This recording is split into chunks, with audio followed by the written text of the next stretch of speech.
Hey guys, how's it going? I'm MonkeyBean, and today I want to take you guys through the process of creating a Let's Play. A lot has changed over the past few years, so I thought I'd make an up-to-date tutorial to help anyone who's thinking of getting started today. I want this to be a quick video, but I'm going to try and cover everything, so if you aren't starting completely from scratch, then go ahead and check out the description, where you'll find the times of each section so that you can skip to whatever you need. So, before we even think about recording anything, I want to go over what basic things you'll need before you can think about starting to record a Let's Play. Ideally, you want a mid-range PC, so that you can handle running the games at a solid frame rate, whilst also running the recording software. You're also going to need games. The chances are you already have these if you're thinking about making a Let's Play, but it's also good to have an idea of what is popular at the moment, and what games could get you the most viewers. If you want to record your voice, which I'd highly recommend, you'll need some form of PC-friendly microphone, whether that's a headset mic or a separate USB mic. If it can be a high quality mic with little background noise, then great, but don't worry too much about it. Next, you're going to want a screen capturing program. I'm going to stick to talking about two programs here, as they're the ones I personally use the most and have the most success with. OBS, in particular Studio Edition, and Shadowplay, or GeForce Experience as it's now known. Both of them completely free, but Shadowplay will need an NVIDIA graphics card. There is an AMD equivalent, which I think is called Afterburner, but I'm not experienced with it, so I won't be going through that in this tutorial. Finally, you're going to need a video editing program. I'm going to be using Premiere, but there's a ton of free options out there for you guys to use. I'd recommend sticking to editors that allow you to import multi-channel audio in order for you to get the most out of this tutorial. I think DaVinci Resolve is capable of this, and is also a very good editing program for a freebie, so if you haven't got access to a paid option, I'd recommend that. Okay, so if you've made it to this point, and you have everything on the list, then you're pretty much ready to start making Let's Plays. From here on out, I'm going to split the video into two sections. The first section being screen capture, and the second section being audio capture. If you already know about some of this stuff, then please feel free to skip ahead to the section you're interested in. If not, then first up is screen capture. The reason why I'm recommending both OBS and GeForce is that it's always good to have options. What might work with one game may not work with another, and GeForce is very good at being a low resource intensive backup. Let's take a look at setting up the software. So, if you haven't already downloaded it, head over to obsproject.com and download the installer. Once you've got it installed, you'll be met with this interface. Don't worry if yours is white, I've gone ahead and opted for the dark option.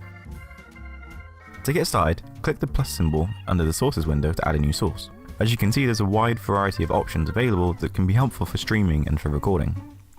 For our purposes, we're just going to go ahead and choose game capture, which will, by default, allow us to record any full screen application. There's a bunch of other options out there, but for now that's good enough for us.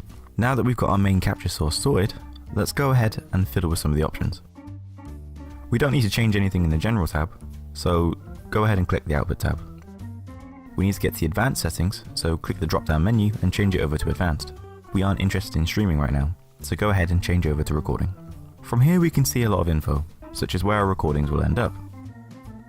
You can also change the recording format, which personally I have set to MKV. This means that the files that initially come out of OBS aren't actually compatible with my editing program, so I can't really use them, but they also don't need to be encoded out of capture like an MP4 would. And that's good, because encoding can take a long time, and within OBS can be risky. If there's a crash, then the file's corrupted and I've lost everything. These MKVs can then later easily be converted using the remix feature that can be found in File Options. Whilst we're here, we're also going to save us a job for later and activate some audio tracks, which will, later on, let us assign audio sources to different tracks. We'll go into this a little more later. For now, let's look at the encoder, which I have set to NVENC. This is the encoder that is in my graphics card, and by using this, it means I'm actually sharing the load away from my CPU, which should hopefully lead to less performance drops when playing games. There is also an AMD equivalent, but again, I have little experience with this, so you'll need to do your own research here to see if it's actually effective. For the bitrate options, I'm using a controlled bitrate, CBR, and have opted for 30,000, as through research I found that a higher bitrate is beneficial for the NVIDIA encoder.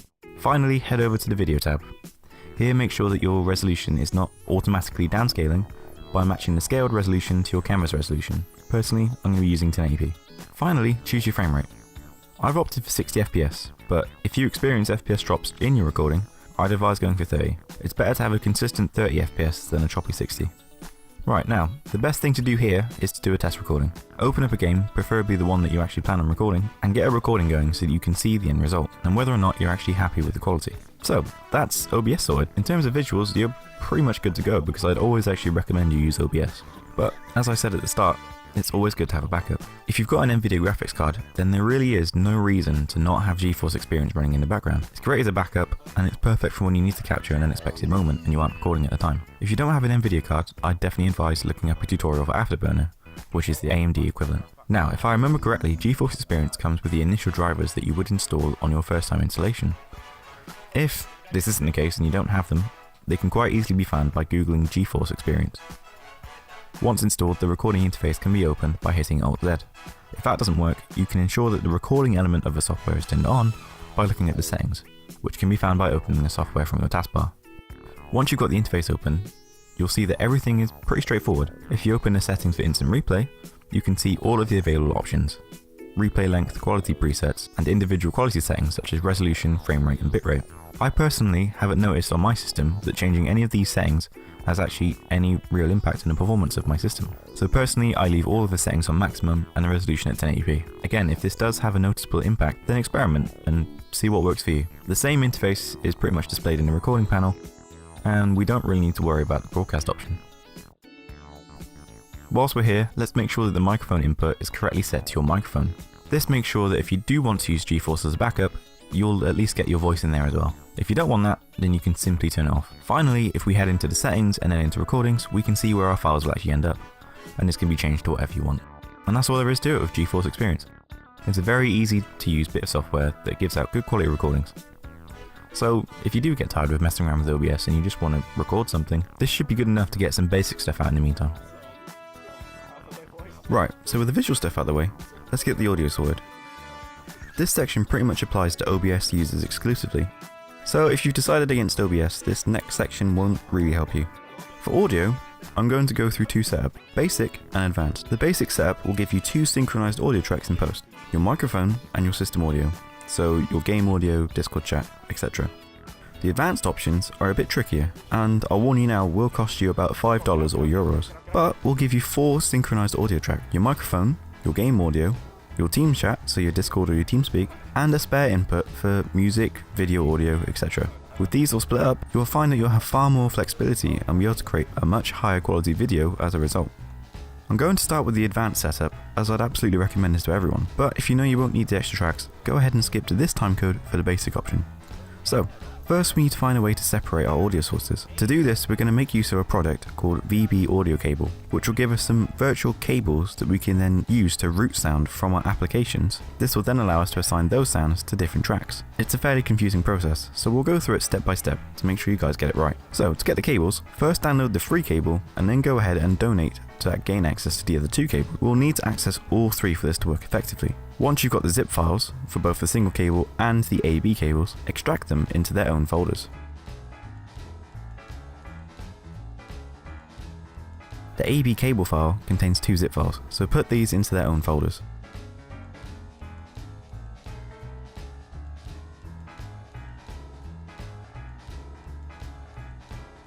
Then run the setup files within each cable to install them. Once that's done, you'll notice that your sounds, if you had any playing at the time, have suddenly stopped. Don't worry, you haven't broken anything, that's just the cables automatically being made to default devices upon installation. To make sure that we are in sync, set the main cable, the non-lettered one, as your default device. This means that all applications will now play their sounds through this device by default. Next, go to the recording devices, where you'll find the outputs of each virtual cable. Go to the properties of each cable and go to the listen tab. Set each cable to be listened to and change the playback device of each to your headphones or speakers. Now that that's done, we'll need to go ahead and change our application outputs.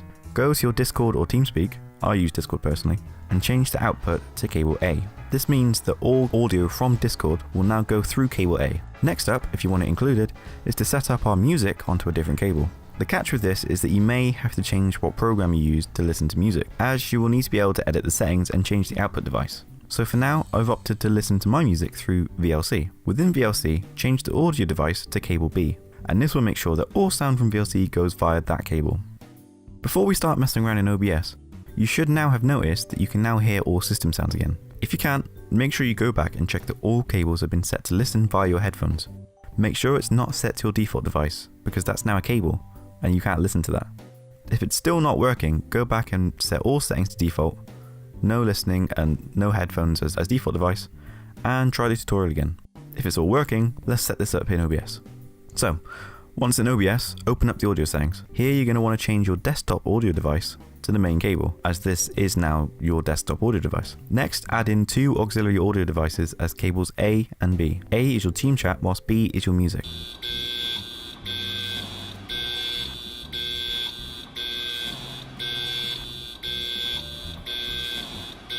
Once this is done, go ahead and open the advanced properties in the audio mixer. Here, give each device its own track. For example, mic has track 1 checked, desktop audio has track 2 checked, and so on. Once this is done, hit close, and you'll now see that each volume bar on the mixer responds to a different audio source. That should be all sorted, so let's get a quick test to make sure.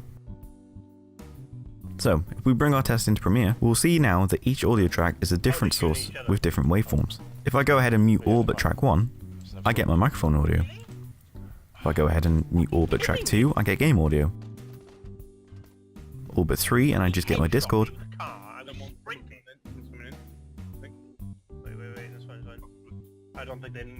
And all but 4, and I just get my music. This is incredibly useful in post, as it means I can completely eliminate my music from the mix, because I often wouldn't include that anyway. And then I can also balance the other audio sources, or bring them up or down where I want them. For example, if something funny is said in Discord, but some guy won't shut up in in-game chat, I can bring the in-game chat down to better hear my Discord. Better yet, I don't have to worry about balancing sound levels before I go to start recording, as I can always edit the mix in post. It seems trivial, but it removes a lot of headaches in the long run. And I'd absolutely recommend giving it a go if you're serious about making good quality content. Okay, so that was the advanced settings. If you decided to skip them, here's the basic settings. First, head into settings, and head into the audio panel.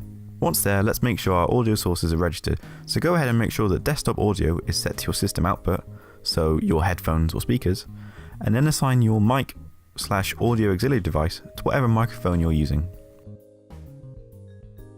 With that done, you should now have stuff down here in the mixer, so go ahead and click on one of the cogs in the mixer and go down to Advanced Audio Properties. In this panel you can do a bunch of stuff, from volume to panning to audio monitoring. What we're interested in here is the tracks. I've got mine set so that my mic is on track 1, then the system audio is on track 2, and then tracks 3 and 4 are a mix of the two, almost as kind of a redundancy. And that's it. There are basic audio settings for the recording of a Let's Play. And there you have it. You're now ready to record your own Let's Plays. Now obviously we haven't really gone into content or editing yet. That's definitely something I want to keep for future videos, so if you want to learn more about this kind of process, then do subscribe and keep an eye out, because I hope to bring these videos out soon. If you've got any questions about this video, then please feel free to leave them in the comment section, and I'll try and get to you when I can. And well, thanks for watching, and I really hope that you guys find this video useful. Good luck, Tom. Fucking run at them. Tom, do it for the content. I'm pretty sure they will shoot at each other. Do it for the vine! Do it for the vine! Fuck it, I'm going for the car! Fuck!